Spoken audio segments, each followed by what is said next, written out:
She owned the world's most famous diamonds, lived in palaces across 3 continents, and had a fortune that today would be worth over $1 billion. But on her deathbed, in a lonely hotel room, Barbara Hutton had only $3,000 left to her name. How does a woman who had everything end up with nothing? How do 7 husbands and a lifetime of luxury lead to such a tragic end? Today, we step inside the golden cage of the poor little rich girl to uncover the mystery of the $1 billion that simply vanished. The tragedy began long before the money arrived. Barbara was the granddaughter of Frank Winfield Woolworth, the man who built a retail empire from 5-cent stores. But luxury couldn't buy happiness. When Barbara was only 5, she was the one who discovered her mother's lifeless body. Her father, Franklin Hutton, was a cold, distant man who preferred his mistresses over his daughter. He handed Barbara a check for $50 million on her 21st birthday, but never gave her the affection she craved. This emotional void turned Barbara into an easy target for those who didn't want her heart. They only wanted her bank account. At the age of 21, Barbara Hutton inherited a fortune so vast it redefined wealth. Almost overnight, she became the richest girl in the world. But this crown of gold was heavy, and it soon became her prison. Her debut into adulthood was marked by a lavish wedding, the first of many. Prince Alexis Mdivani, a charming man with a dubious title, became her first husband.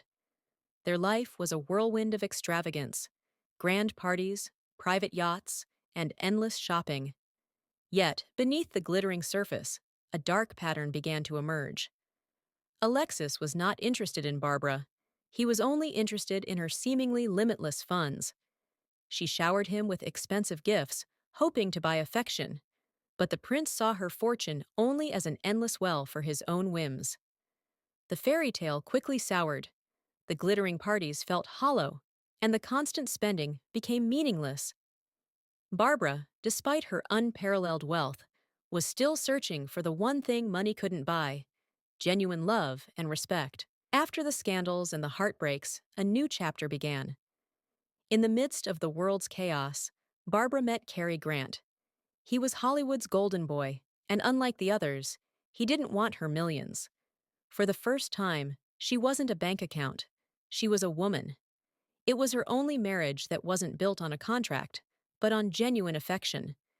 Yet, even as she found a spark of happiness, the shadows of her past wouldn't leave her.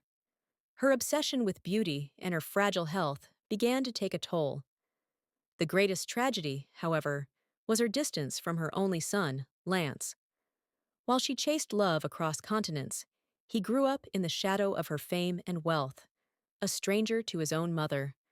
Barbara had finally found a man who loved her for who she was, but she was slowly losing herself.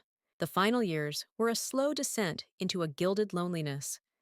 Barbara retreated into luxury hotel suites, surrounded by memories and the fading sparkle of her jewelry.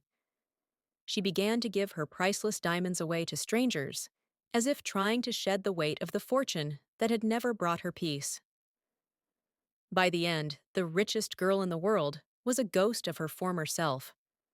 When she passed away in a penthouse in Los Angeles, only a few $1,000s remained in her bank account from the hundreds of millions she once owned.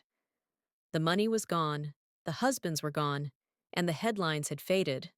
Barbara Hutton had spent her life searching for a home in a world made of glass and gold, only to find that the most precious things are the ones that can never be bought.